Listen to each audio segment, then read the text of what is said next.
if you looked at Obama's State of the Union speech, health care was subordinated. He only talked about it 45 minutes into the speech. And a huge part of the speech was on education. He's always given lip service to education, but it's never been the most important program of his presidency. And now he's trying to steal a page from George W. Bush and making education a major item on his agenda. The problem is that unlike Bush, he hasn't done anything.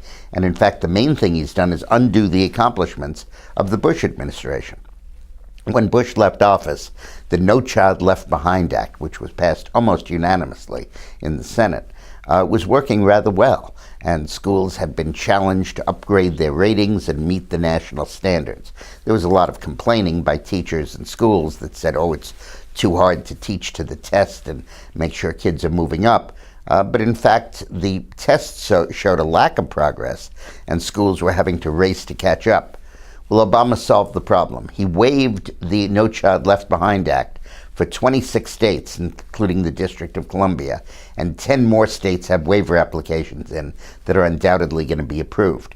So he solved the problem of states not being able to meet the standards by eliminating the standards. Now he talks about graduation rate as the key measurement of a state's success.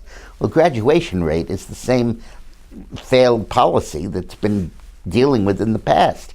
If they say you're ready to graduate, it doesn't mean you are. It doesn't mean you can read the diploma itself, even if it isn't in Latin. And in fact, the test scores for 4th graders and 8th graders have been flat for every year of his presidency. The problem is more money isn't going to solve this problem, nor is expanding pre-K, even though that's a good idea. What's going to solve the problem is what Scott Walker did in Wisconsin: break the power of the teachers' union. Number one, it means you can transfer about 10% of your education budget from headquarters and overhead and union spending to classroom spending. Number two, it means you can get rid of tenured teachers that aren't good. And number three, it means you can pay teachers based on their students' improvement or lack thereof on tests. And you can pay really good teachers a really large amount of money, which they deserve. Breaking the power of the teachers' union is absolutely crucial. Obama also said he was making a big deal of his goal to make college affordable. And he cited that he was expanding the student loan program. Well, the student loan program is sort of the modern equivalent of indentured servitude, given the amount that people have to pay after it's over.